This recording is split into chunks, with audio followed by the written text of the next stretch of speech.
Oh, hi, everyone. Good morning, good afternoon around the world. We're really delighted today to kick off the meeting by introducing Chenghua Gu as our keynote speaker. So Chenghua is familiar to many of us first for her excellent science and her contributions to brain barriers. And second, as a recent past organizer of this exact meeting. Originally from China, Chenghua has obtained a degree in veterinary medicine, actually. But then shortly after obtaining that degree, she moved to the US to carry out her PhD with Moses Chow then at Cornell, and subsequently carried out postdoctoral training with David Ginty, who was then at Johns Hopkins. Along the way, Chenghua has cultivated this love for vascular biology and development of the nervous system. And I recall her faculty job talk at HMS in 2005. I was a graduate student then, and the room was literally teeming with excitement and enthusiasm around her proposed research program. There's so much support for her. And along the years, she's really, since starting her lab, she's made really important contributions to our understanding of the blood-brain barrier, really ranging from better understanding of semaphorin regulation of angiogenesis and vascular patterning to regulation of transcytosis. She has also received a number of prestigious awards for her research, including an NIH Pioneer Award, and most recently she was named an Allen Distinguished Investigator. So Chenghua, you're an inspiration to us all. We're thrilled to welcome you back to Cold Spring Harbor over this virtual format for our meeting, and we're really eager to hear the latest discoveries from your lab. Welcome. Thank you, Maria, so much for the generous introduction. Let's share my screen, right?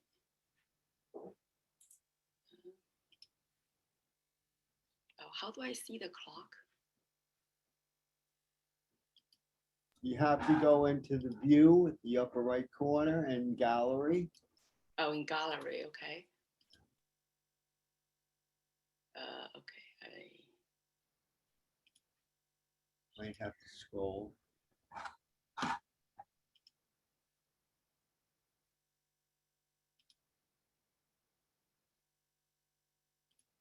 Oh yeah, I found it. Okay, great. Can everyone hear me? Yes. Yes. Okay. Great, awesome. Okay, so yeah, thank you, Maria, for the very generous introduction, and also I want to echo David to have a special thank for Drayton, Maria, and Benoit putting together such exciting meeting at this difficult and challenging time. As someone actually participated this meeting at its inception more than 10 years ago, that time with late Ben Barris and Rich Dinman and a few others established this first meeting. So I'm very proud and to witness the rapid growth of this field and also the depth of the questions as a field that we're asking being changing. Today, I'm happy to be here and share with you some of our most recent development, most of the unpublished work. Okay, so as a neuroscientist, we all really appreciate the importance of the blood-brain barrier. It's basically the gatekeeper of the brain. It controls the molecular traffic in and out, ion and nutrient homeostasis, and also protect our brain from the toxins and passengers, have very limited entry of the immune system. Since there's some students here, I just use this cartoon, have a quick introduction. There's endothelial cell form, the single layer of endothelial cells form the wall of the capillary wall of the blood vessel, constitute the blood-brain barrier. And you have this bulb-like astrocyte unfeed and also pericyte you couldn't see here, really ensheith the capillary. Together, they have this restricted nature of the blood vessels. So although I don't have to convince you that have a tightly regulated barrier is very important for the normal brain function, it's also the biggest obstacle for drug delivery to enter the brain, as you can imagine. So far, most of the drugs cannot pass the barrier. So in this case, perhaps we wish we could transiently open the barrier to for the CNS drug delivery. And on the other hand, increasing amount of research demonstrate that the barrier breakdown precedes the neurodegeneration. So in this case, we would like to be able to tighten the barrier to delay the progress of the disease. So understanding the basic mechanism of the blood-brain barrier would enable us to manipulate the barrier in both directions for disease and repair. So since the endothelial cells is a site actually constitute the barrier, we started to first focus on this cell type. So there's 4 unique properties give rise to this restricted nature of the barrier. First, the endothelial cells in the central nervous system compared to the peripheral nervous system has specialized tight junctions. It's so tight that no water-soluble molecules can freely pass through. So secondly, there's hundreds of specific influx and efflux transporters still allow the necessary nutrient to enter the brain.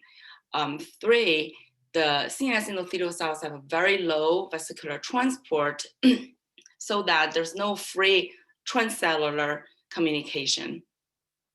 And lastly, it also has very low leukocyte adhesion molecules, so to have a really minimal leukocyte entry. Because of this reason, the first part of my talk, I'm going to concentrate on to try to understand what endothelial cell molecular specialization promote the BBB integrity. Particularly, I'm going to focus on the mechanism of how the low vesicular transport is achieved to ensure the barrier integrity. Although the EC, the endothelial cells, is a site of the barrier property, we know it's not intrinsic. It requires active induction and maintenance from the brain environment. So the earlier work, the quail and chick transplantation work, demonstrate that the brain environment contains the cues to induce the BBB.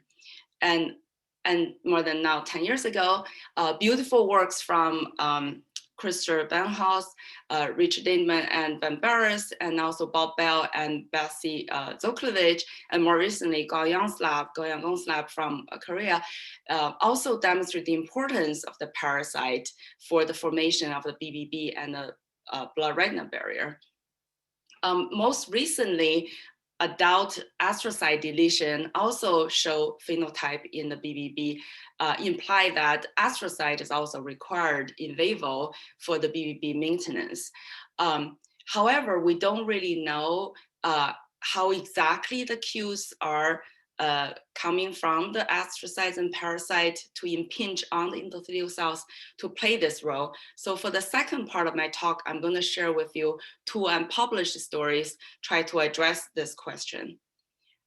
Okay, so let's start the first part of the talk to focus on the endothelial cells in the CNS.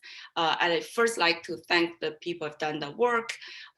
For the published part of the work, it's done by 2 very talented former postdocs, Eyal Benzivi and Baptiste Lacoste, and also 2 former graduate students, Ben and Brian. Eyal and Baptiste are no strangers to this audience. They're very active. Now they both have their own labs, and I think I'm looking forward to hear their talks and posters. The unpublished works done by Uz, actually at this week, he just started his new job in Roche. Okay, so when Eyal first started this line of work several years ago, like many others in the field, we decided to take an unbiased approach. So Eyal isolated endothelial cells from the cortex, compared the transcriptome with the endothelial cells isolated from the lung, and we identified the red dots implicated brain-enriched endothelial cell enriched genes, about close to 300 of them, encode all kinds of interesting molecules. And for the past few years, we've been concentrating on working on this very interesting transmembrane protein, Mfsd2a. Since the early part of work has been published, I'm just going to streamline, summarize it very quickly. When we knock out this gene, you show the leakage. This is 20 kD dextrin, and turned out to be that at that time was, to our surprise, is not due to the tight junction opening. So you can see HRP injection, and both mutant and wild type, the tracer stop very sharply at the tight junction, at the kissing point. To our surprise, that Mfsd2a disinhibit transcytosis. So in the wild type case, you have a clear demarcation from the lumen and the endothelial cells. However, in the mutant mice, we saw the tracer containing vesicles in the endothelial cells. So this is really, for the first time, we realized that it's not like a brain just naturally don't have those free transcellular transcytosis vesicles, but rather you need molecules like Mfsd2a to actively inhibit it. Later on, we figured out this type of vesicle is a caveoli vesicles. Those are the small invaginations from the plasma membrane. And here shows the immuno-EM of CAV1. This is the essential protein. Without this, you don't have caveoli vesicles. This is decorating the caveoli vesicles in the Mfsd2a mutant mice. And we further demonstrate that Mfsd2a suppresses transcytosis by blocking caveoli formation. So here's evidence. In the mutant, you see increased transcytosis. Here I color in for you. But when we cross Mfsd2a with a CAV1 mutant mice, CAV1 doesn't have any caveoli vesicle. This phenotype is completely rescued.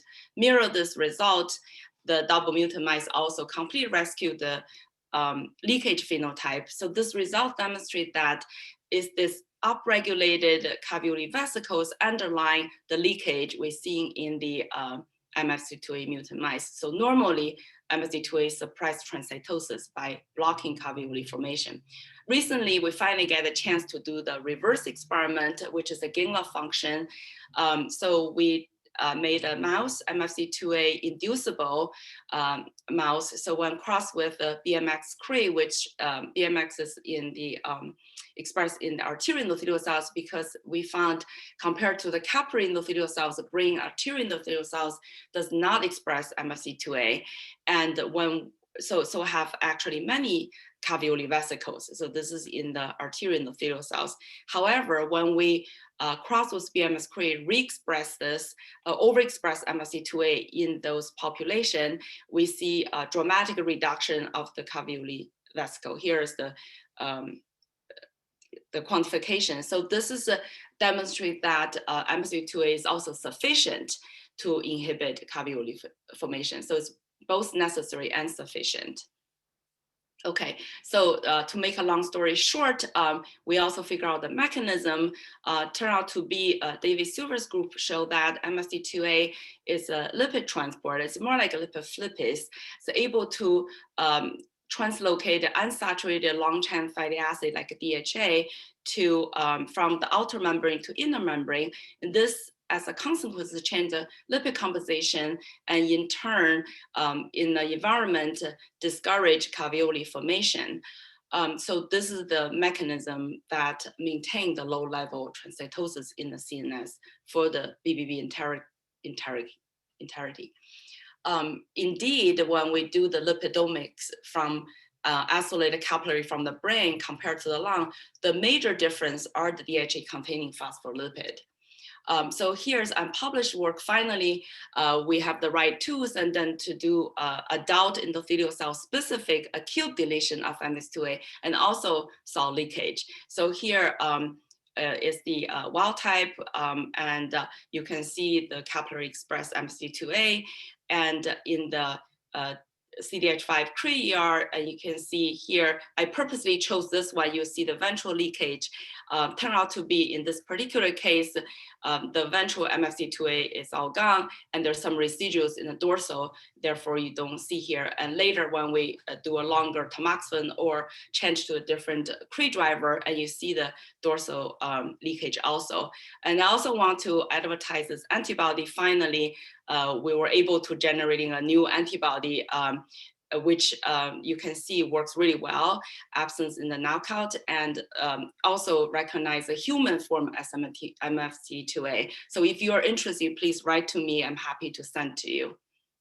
So just to summarize this, at least using the Mfsd2a as a molecular probe, we're able to figure out one potential mechanism that underlying how the brain endothelial cells can maintain a low rate of transcytosis. So in the lung, without the barrier, the caveoli can freely form. However, in the brain endothelial cells, because of the unique expression of Mfsd2a, changing the lipid composition of the plasma membrane and discourage the caveoli formation. So when you do an EM snapshot, in this case, you will see many vesicles. In here, you rarely see anything.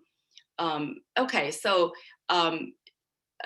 right, obviously Mfsd2a just the tip of iceberg. So right now we're mining through the rest of the 300 genes, try to understand, how they encode give rise to this 4 unique properties.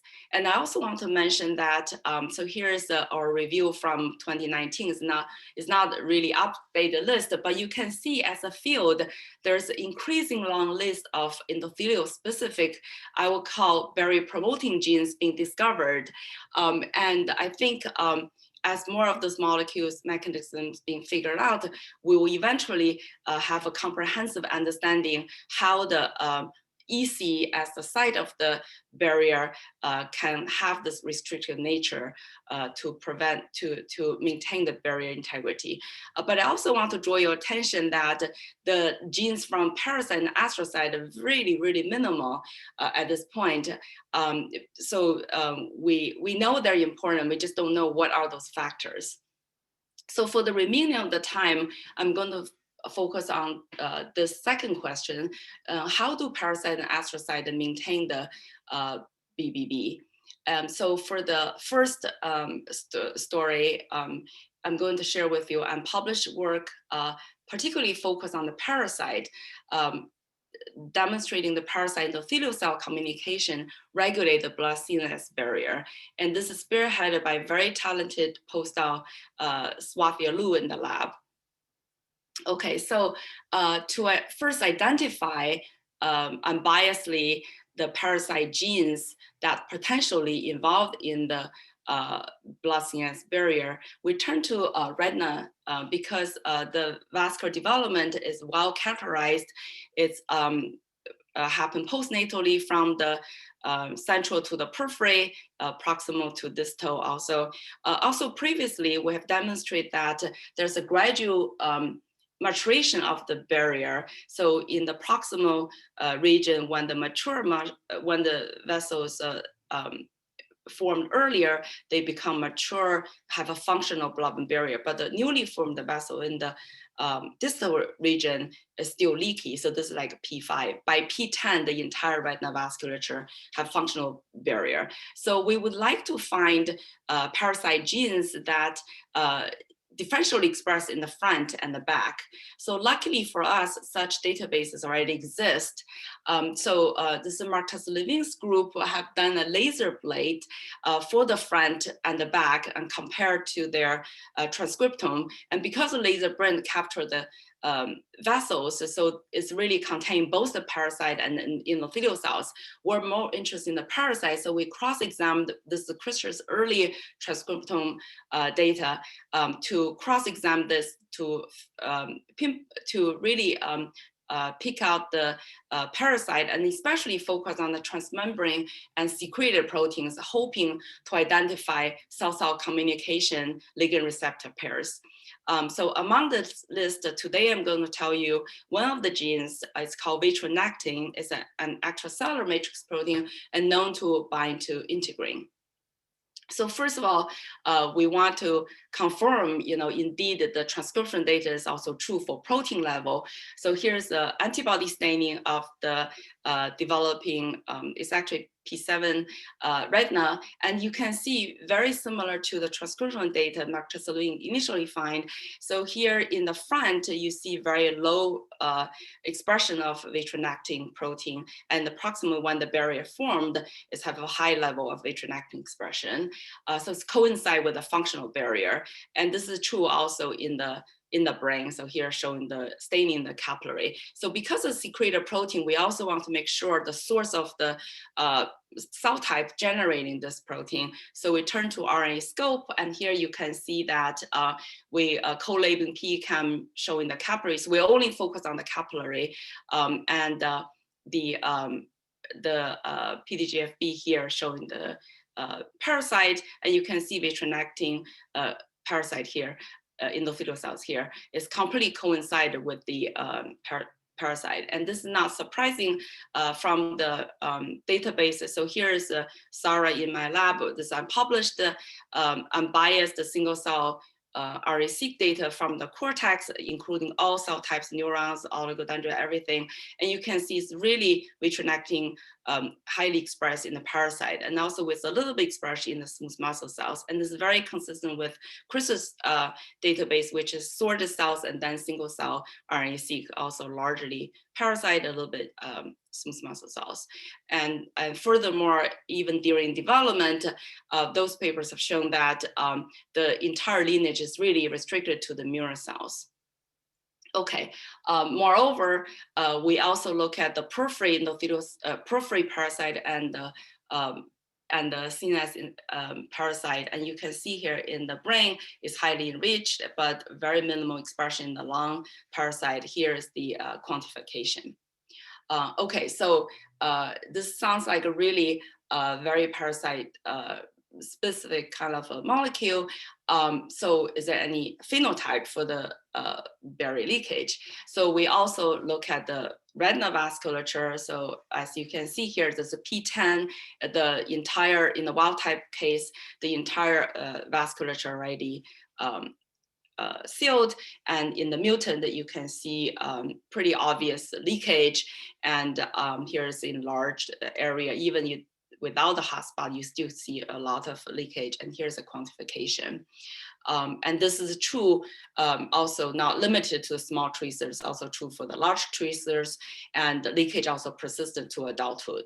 And I want to emphasize that this is very specific of barrier phenotypes, because there's no phenotypes in the in terms of vessel development, patterning, branching, ratio, outgrowth here.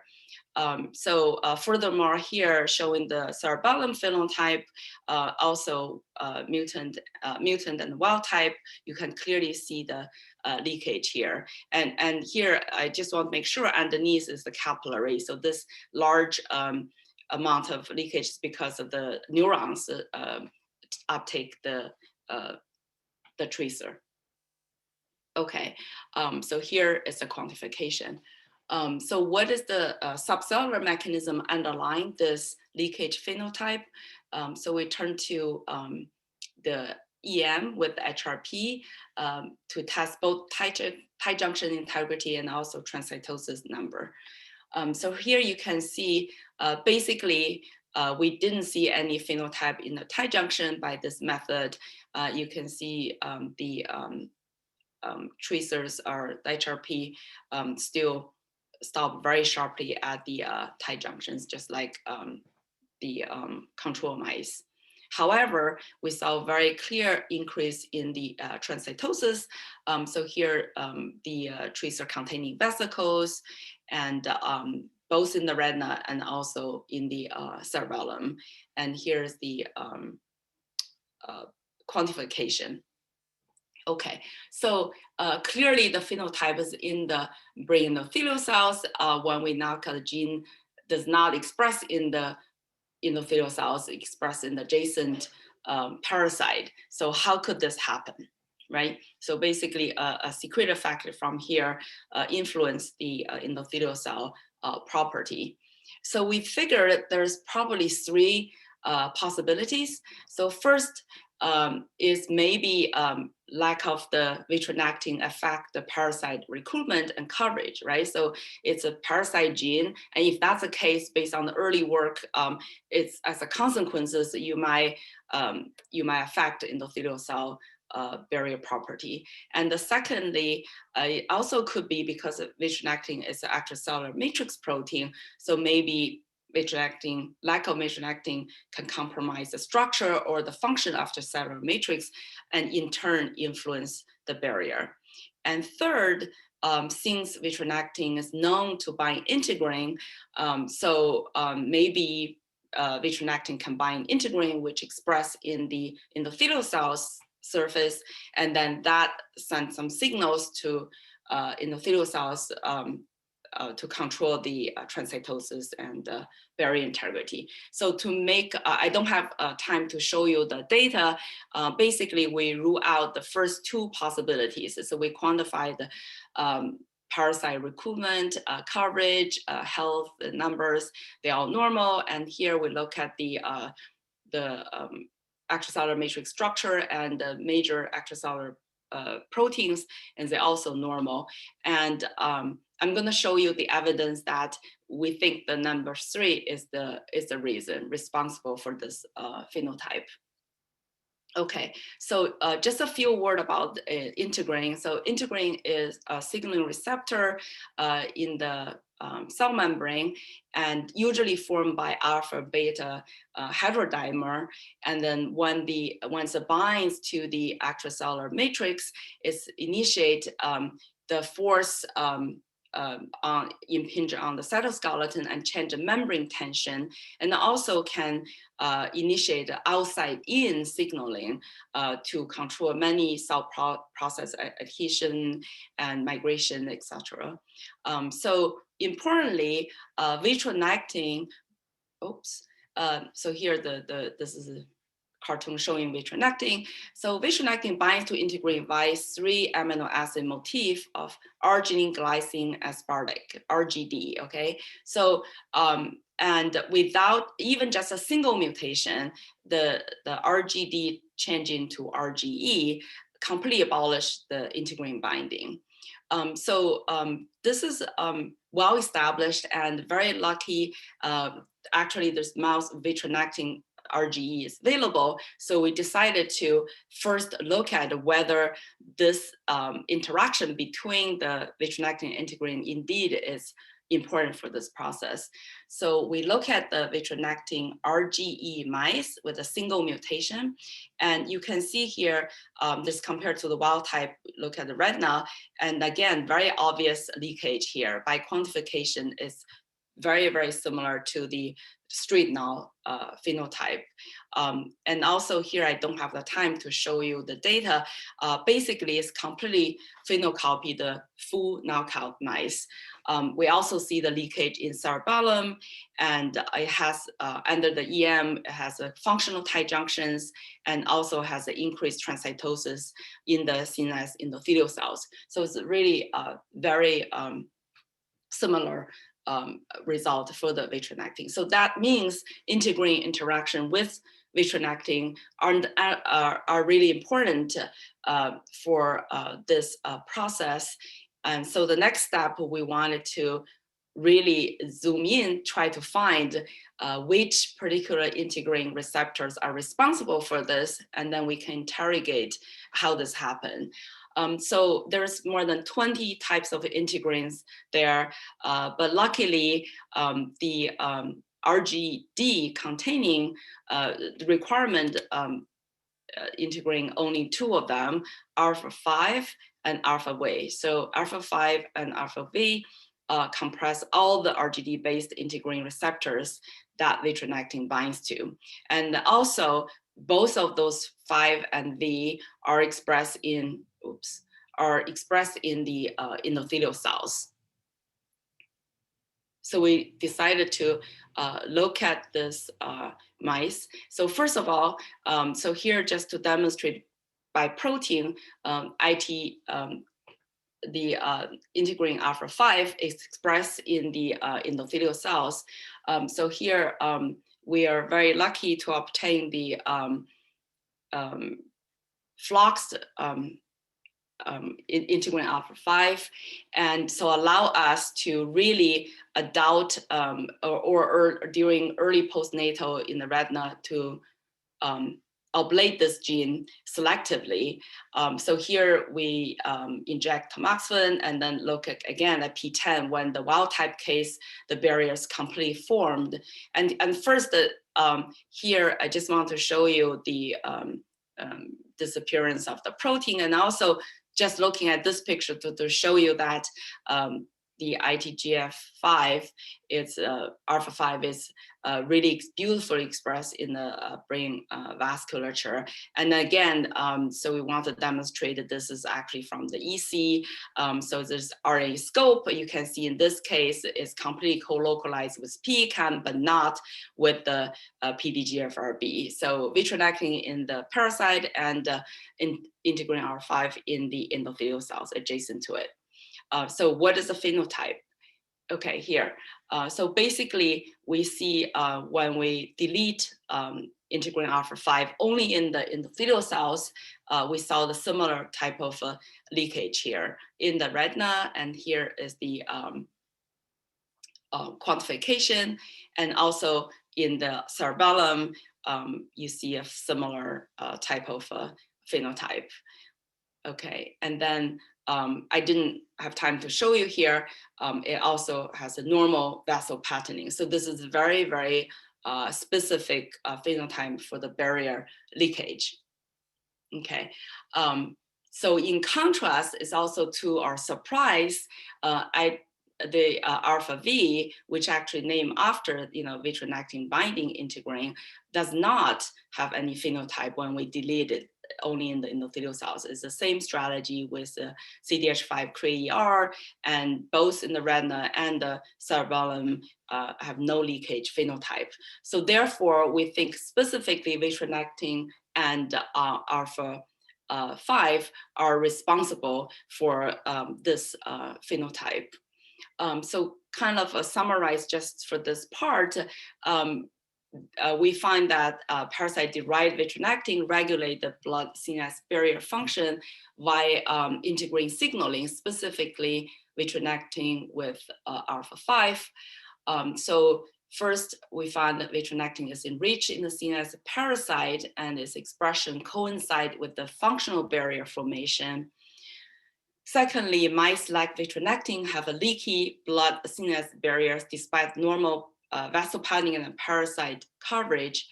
And third, vitronectin surpassed the transcytosis in the CNS endothelial cells. And fourth, vitronectin bind to the RGD-based integrin is essential for the barrier function. And finally, the ligand receptor interactions between parasite-derived vitronectin and endothelial RGD-based alpha 5 integrin receptor is critical for the barrier integrity. So what is the mechanism? How this interaction can eventually have impact on the transcytosis and barrier leakage? Well, turned out to be there's already a rich literature exists, mainly based on the in vitro cell biology, that the extracellular matrix bind to integrin, generating this adhesion force or the substrate rigidity have immediate impact on the membrane, plasma membrane tension. And then the plasma membrane tension in turn can control the endocytosis or vesicle trafficking. So there's really a very rich literature exists, a beautiful set of work. So here just I want to use this cartoon to summarize it. So the idea is that when the extracellular matrix binds to integrin, it exerts the adhesive forces, which is driving the cytoskeleton tension, and that in turn change the tension of the plasma membrane. So this is supported by a lot of, I only listed a few of them here.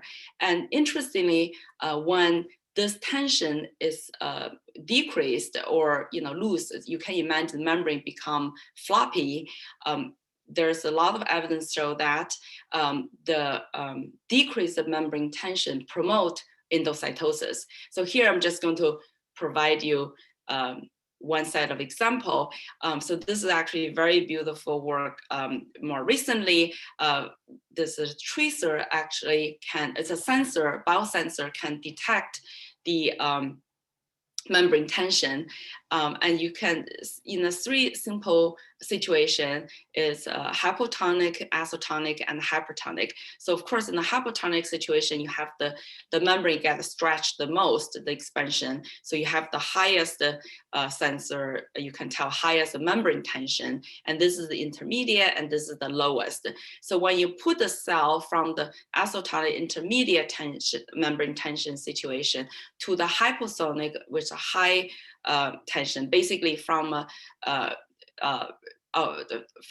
very when the tensions get reduced, then you see the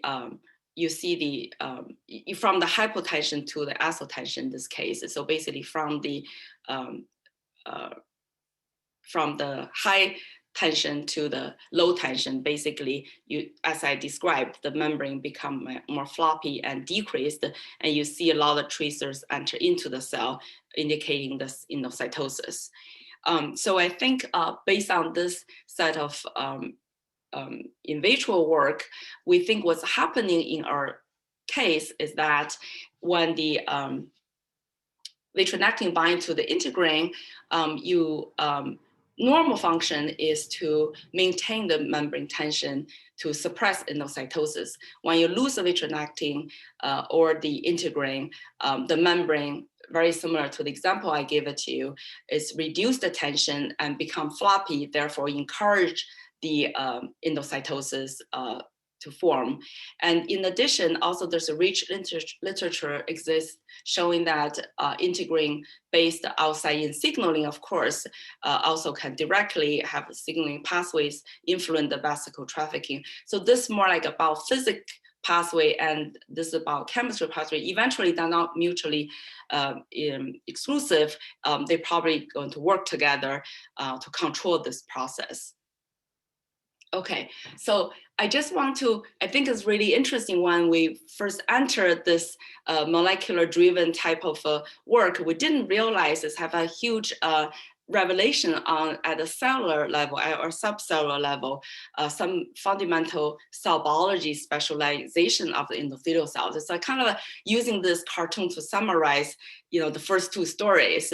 I feel like they come together very beautifully, because the goal is to try to understand the specialization of the CNS endothelial cells compared to the peripheral endothelial cells. What's so special about them, right? Why they have this capability, have this restricted nature.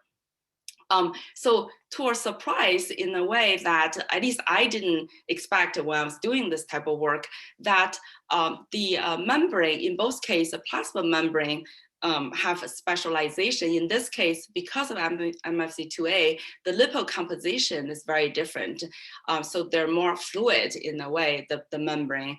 And then the second story also is, oh, wow, this is all over. To show the membrane tension is very different from the periphery. So therefore, both of this kind of changes on the plasma membrane in the end contribute to the ability of the cell type to normally can keep a pretty low rate of free transcytosis. So I thought this is a really interesting. I think by discovering the molecular interactions, we learn more of the cell biology specialization. Okay, so I have 10 minutes left. So in the remaining time, I'm going to tell you the third story is continuing on this theme.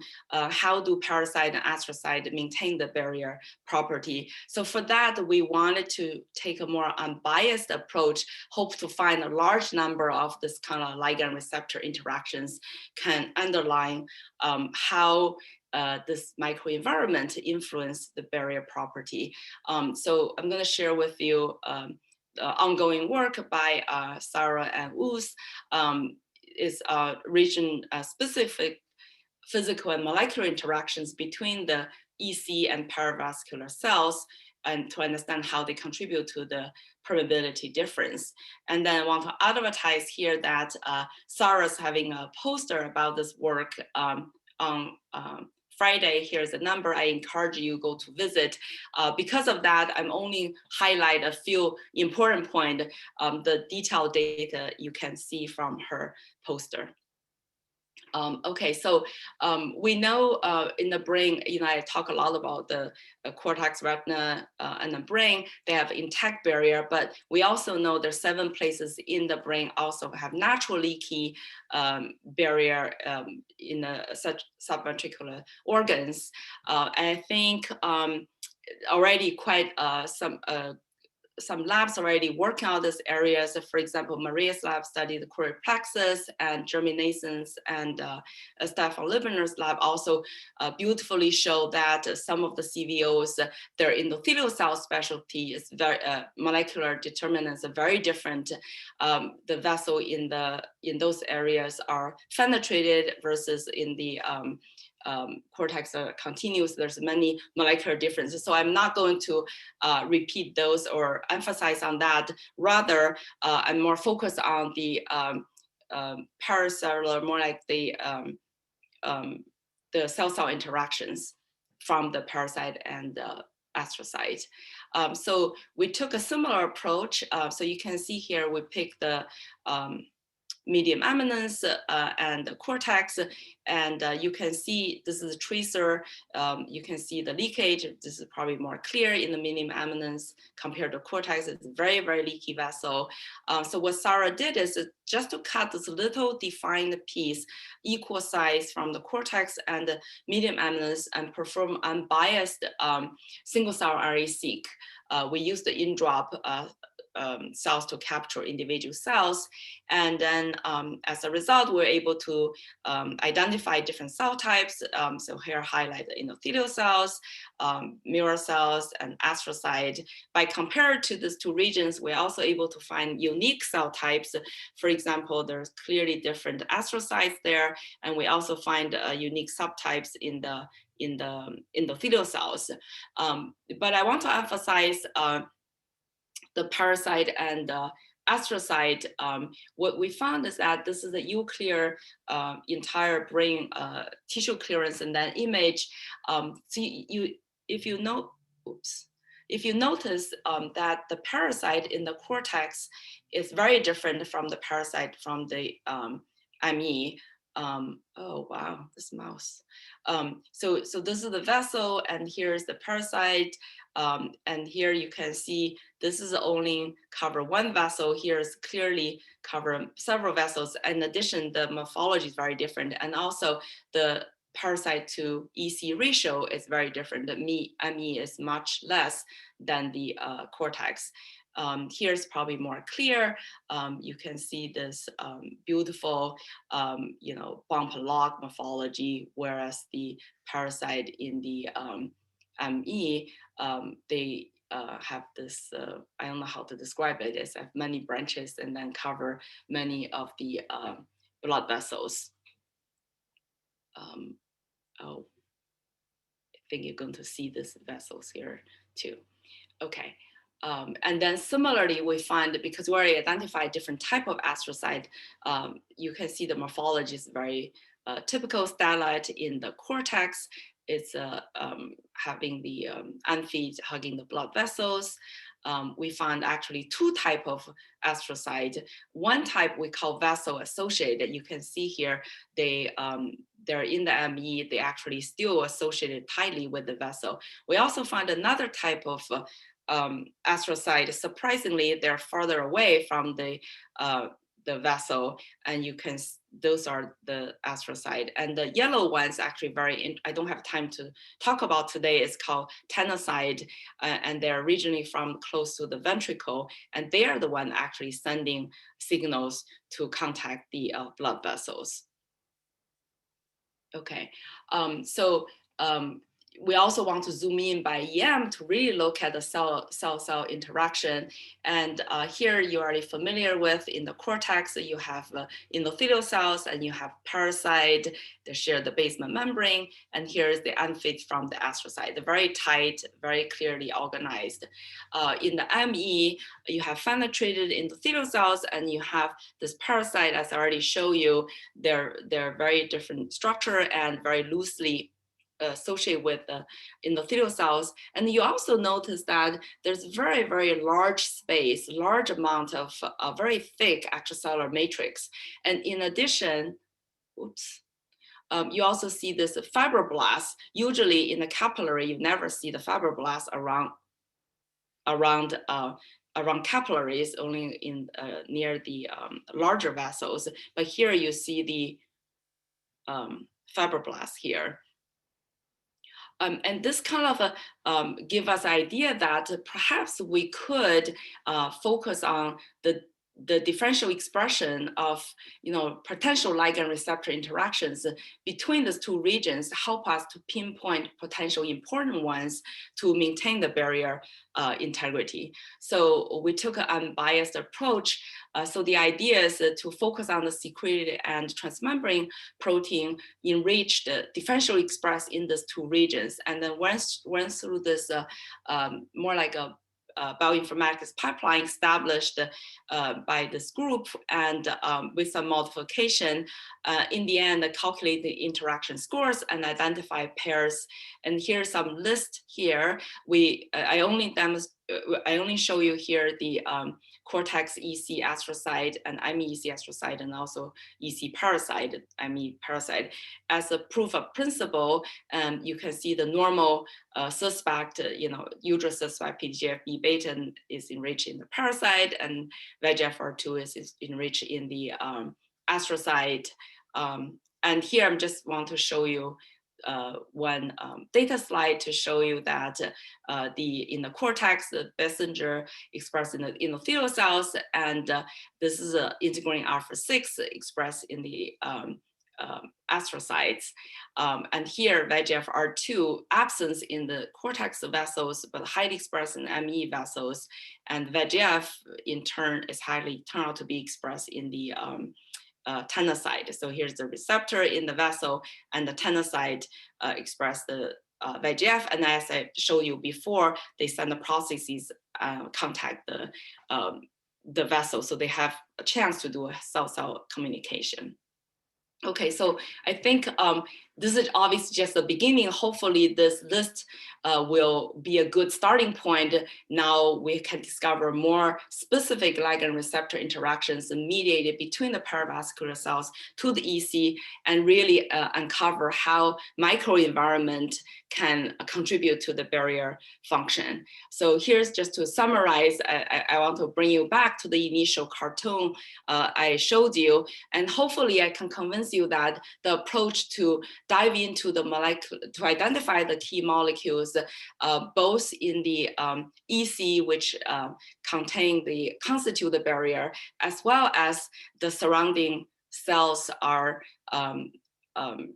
potentially secreted factors or directly cell-cell interaction to contribute this barrier integrity. So this approach to dive into molecular, identify the molecule, understand the molecular mechanism, I think eventually will help us to understand how this physiological barrier, this restricted nature is developed, is actually developed and maintained. Okay, so I have 10 seconds left. Here I think I thank the people have done the work. The Euclear's collaboration with Zhu Haowu, who developed this whole brain clearance, and you can actually use the aqueous to image. Here's the reagent come from Ralph Adam, both of the Cree mice, and Tom Sesson for the vitrecting and the vitrecting RGE mice, imaging a mouse course, single cellular seq, and here's my funding. And this is my lab. Took this picture last year, right before the COVID lockdown. Okay, so thank you for your attention. I'm ready for answer questions. Well, thank you, Chenghua, for a really wonderful, thought-provoking talk. We have a whole number of questions in the chat, in the Q&A that I'll start reading through, and we'll see what we get through, and the unanswered questions will be transferred over to the Slack channel. Okay. So I'll start with a few. Baptiste Lacoste says, fantastic talk. Do you think pericyte-derived vitronectin might also indirectly control Mfsd2a expression in CNS endothelial cells via integrins? I know this is a very obvious question. I actually have slides somewhere. So the answer is no. There's the first thing we want to check, right? The Mfsd2a is expressed totally fine, no difference at all. So we think this is a new pathway as independent of the Mfsd2a. Great. I think it's I really favor this model is due to the membrane tension change and versus Mfsd2a is this whole lipid composition of the membrane. Talia Nadim is a graduate student in the Cuervo lab at the University of Illinois at Chicago.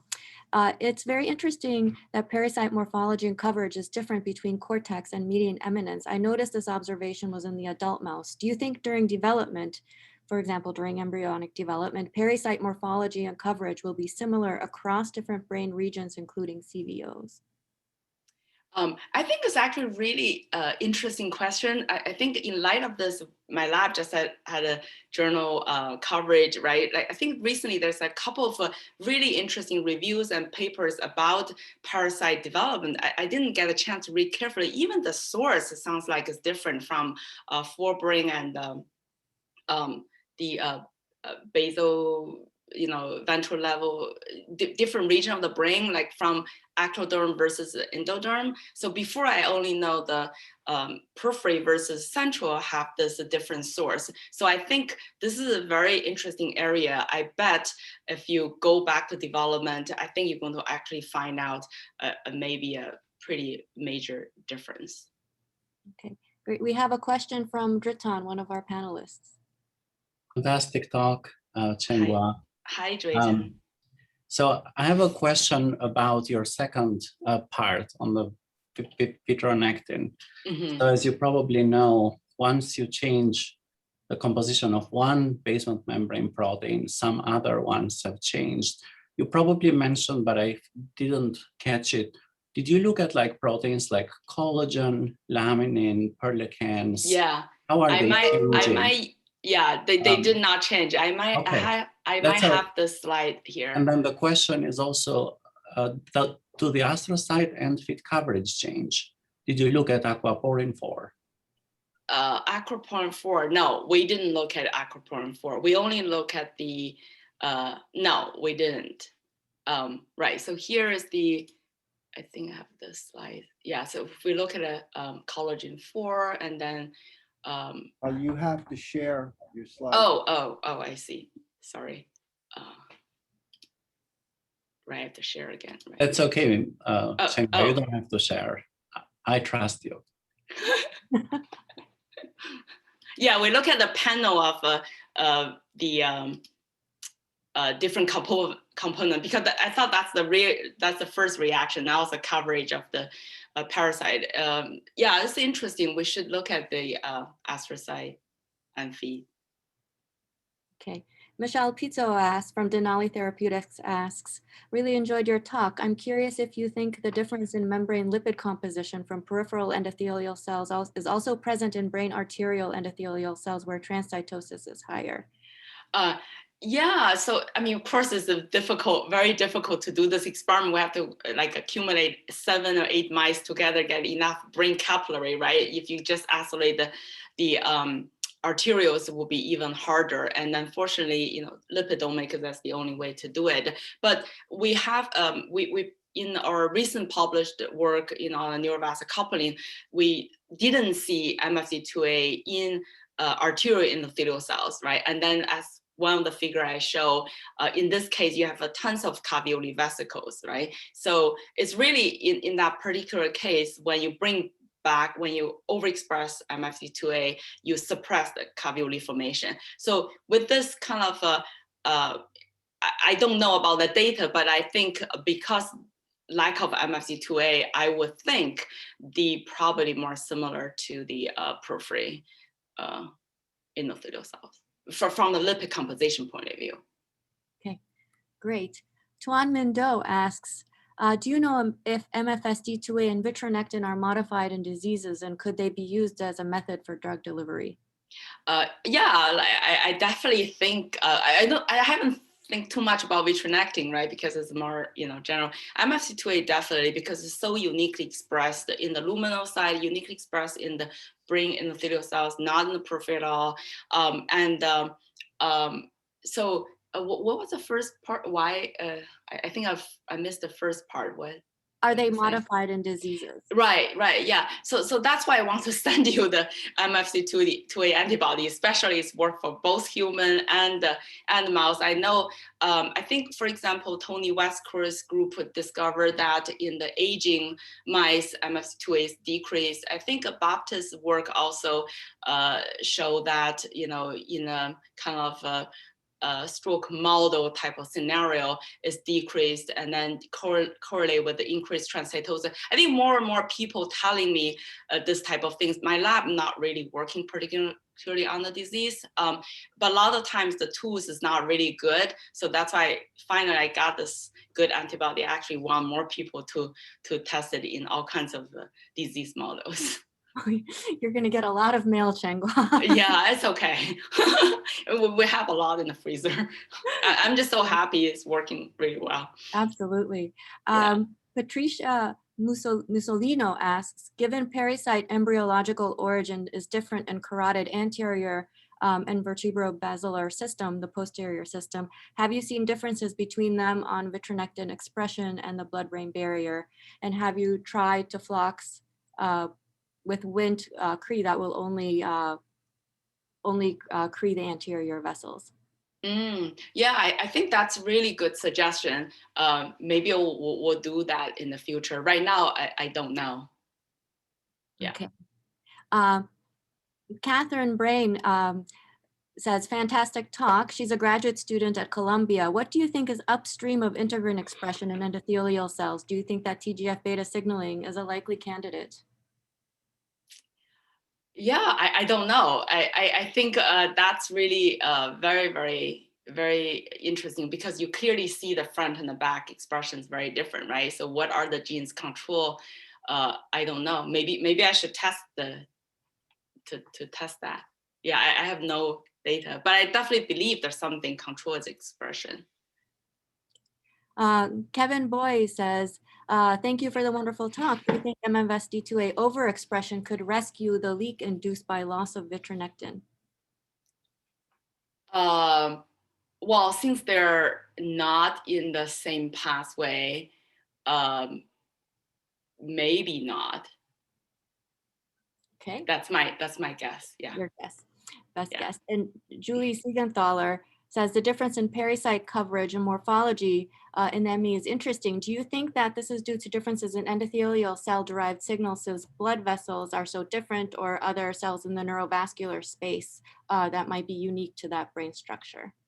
Yeah, I think that's a good question. It's hard to tease out, right? Because we know also they're kind of developmentally coexist, right? The minute the vessel come in, the parasites there, whether it's due to influence each other. Basically, you're asking is it intrinsic or extrinsic?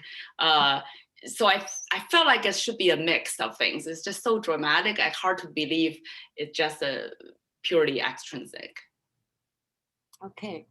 Great, and I think maybe this will be our last question or so. From Alexis Crockett, have you considered doing behavioral analyses on these mice? We know that models with severe barrier leakage have behavioral changes and eventually death.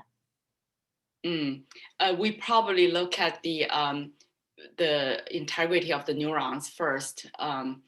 To see, there's some neuronal cell death and this type of thing, and then we'll go to behavior probably later. Okay, well, wonderful. There are just, still a number of great, excellent questions here that we did not have a chance to get to. We'll transfer those to the Slack, but I just want to ask everyone to please join me in thanking Chenghua for a wonderful keynote seminar to start off our meeting. And we're going to close this session and transition to the next session of Hot Topics.